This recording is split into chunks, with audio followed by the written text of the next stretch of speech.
নমস্কার।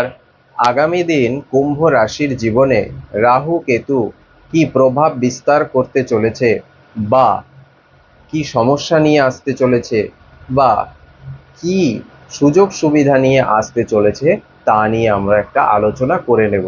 দেখুন, বর্তমান সময়ে রাহু কুম্ভ রাশির প্রথম ভাবে অবস্থান করছে এবং কেতু অবস্থান করছে কুম্ভ রাশির সপ্তম ভাবে।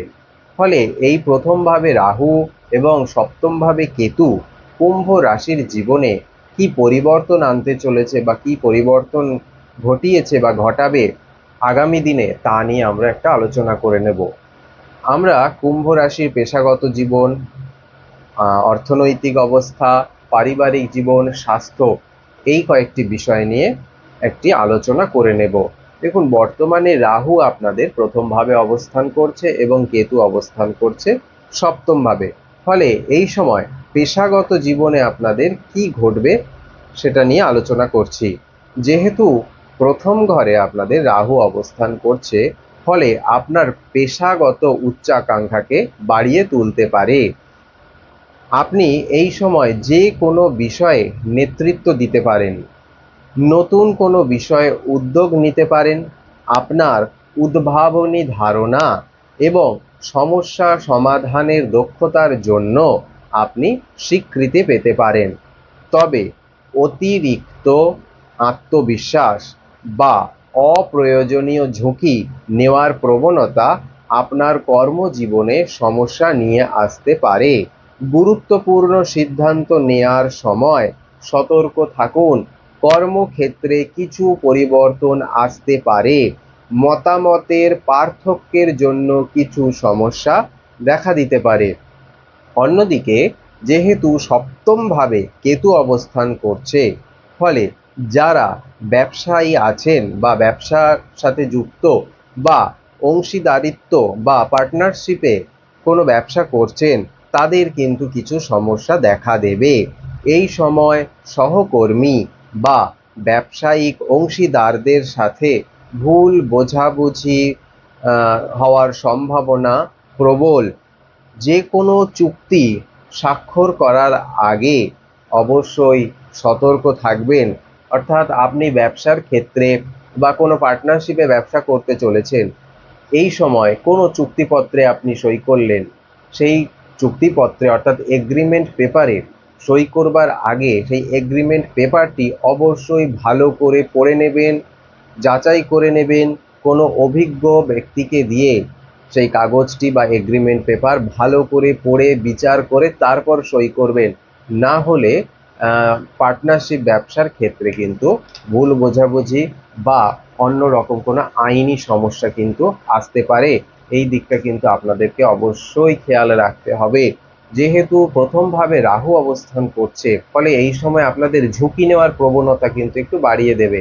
ঝোঁকের বশে এমন কোনো কাজ করবেন না যা ভবিষ্যতে আপনাকে সমস্যায় ফেলতে পারে। ফলে যে কোনো কাজ করবার আগে অবশ্যই পরামর্শ করে নেবেন এবং যে কোনো চুক্তিপত্রে সই করবার আগে ভালো করে সেই পেপারটি পড়ে নেবেন। এবার চলে আসি আর্থিক দিক। কুম্ভ রাশির আর্থিক দিক কেমন থাকবে? প্রথম ঘরে রাহুর প্রভাবে আর্থিক বিষয়ে ওঠানামা থাকবে। আর্থিক লাভের সুযোগ থাকলেও তা অনেক সময় ব্যয় হয়ে যাবে।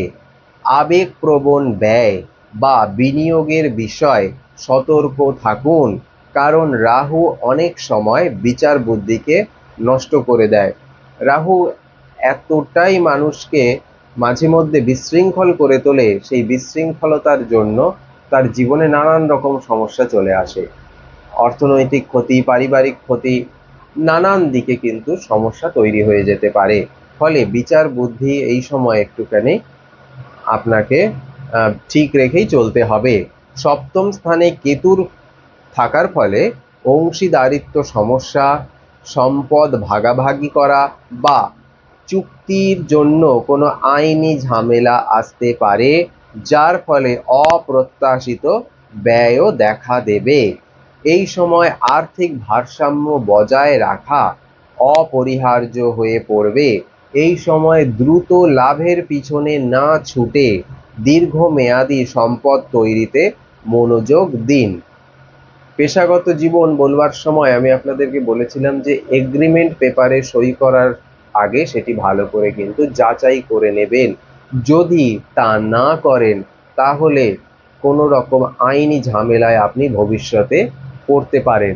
আর এই আইনি ঝামেলার থেকে বেরিয়ে আসার জন্য আপনাকে অনেক আর্থিক ক্ষতির সম্মুখীন হতে হবে। ফলে এমন কোনো কাজ করবেন না যে কাজের জন্য আপনার অর্থনৈতিক অবস্থা সমস্যার সম্মুখীন হয়, অর্থাৎ অর্থনৈতিক দিক থেকে আপনি দুর্বল যাতে না হয়ে পড়েন তার জন্য কিন্তু বিচার বুদ্ধি ঠিক রেখেই কাজ করতে হবে আগামী 1.5 বছর। এবার চলে আসি সম্পর্ক বা পারিবারিক জীবন। দেখুন এই সময় না আপনাদের রাহু প্রথম ভাবে অবস্থান করছে আর কেতু অবস্থান করছে সপ্তম ভাবে। ফলে সম্পর্ক এবং পারিবারিক জীবনে কিছু সমস্যা নিয়ে আসবে। এই সময়ে ধৈর্য এবং মানসিক ভারসাম্য বজায় রাখা প্রয়োজন। যারা অবিবাহিত তাদের বিবাহের যোগাযোগ আসতে পারে, তবে এক্ষেত্রে সাবধানতার সাথে এগোতে হবে এবং তাড়াহুড়ো করে প্রতিশ্রুতিবদ্ধ হওয়া একেবারে চলবে না, কারণ আপনাদের কিন্তু সপ্তম ভাবে কেতু অবস্থান করছে। ফলে যেহেতু দেখুন সপ্তম ভাবে কেতু অবস্থান করছে ফলে এবং আপনাদের প্রথম ভাবে অবস্থান করছে রাহু, ফলে যারা অবিবাহিত আছেন বা বিয়ের জন্য এবার এই সময় যারা যোগাযোগ করছেন চেষ্টা করছেন তারা অবশ্যই পাত্রী ভালো করে যাচাই করে নেবেন, কিংবা কোনো রকম রেজিস্ট্রেশনে সই করার আগে একটুখানি বিচার বিমর্শ করে নেবেন, না হলে কিন্তু ভবিষ্যতে সমস্যা আনবে। যেহেতু সপ্তম ভাব থেকে আমরা বিবাহের বিচার করে থাকি, বর্তমানে সেই সপ্তম ভাবে কেতু অবস্থান করছে, মানে কুম্ভ রাশির সপ্তম ভাবে কেতু অবস্থান করছে। ফলে এই দিকগুলো কিন্তু একটুখানি সাবধানতার সাথেই এগোতে হবে। তাড়াহুড়ো করে এই সময় বিবাহের জন্য প্রতিশ্রুতিবদ্ধ হয়ে যাওয়া বা রেজিস্ট্রেশনে সই করে ফেলা বা যে কোনো এগ্রিমেন্টে সই করে ফেলা কিন্তু একেবারেই ঠিক হবে না। পারিবারিক জীবনে অনেক কিছু পরিবর্তন হতে পারে, মাঝে মাঝে পরিবারের সদস্যদের সাথে ভুল বোঝাবুঝি দেখা দেবে। এবার চলে আসবো কুম্ভ রাশির স্বাস্থ্য কেমন যাবে। যেহেতু আপনাদের প্রথম ঘরে রাহু আছে, ফলে শারীরিক ও মানসিক স্বাস্থ্যের উপর একটা প্রভাব বিস্তার করবে। এই সময় চাপ, উদ্বেগ বা অস্থিরতা, অস্বাস্থ্যকর অভ্যাসে লিপ্ত থাকা বা নিজের যত্ন নিতে অবহেলা করা স্বাস্থ্য সমস্যার কারণ হতে পারে। যেহেতু সপ্তমে কেতু আছে, খাদ্যাভ্যাসের খাদ্যাভ্যাসের দিকে আপনি যদি নজর না দেন তাহলে কিন্তু পাচনতন্ত্রে সমস্যা দেখা দিতে পারে। এই সময় আমি অবশ্যই আপনাদেরকে পরামর্শ দেব, নিয়মিত স্বাস্থ্য পরীক্ষা করুন। এর পাশাপাশি কি কি প্রতিকার আপনারা করে নেবেন সেটাও বলে দিচ্ছি।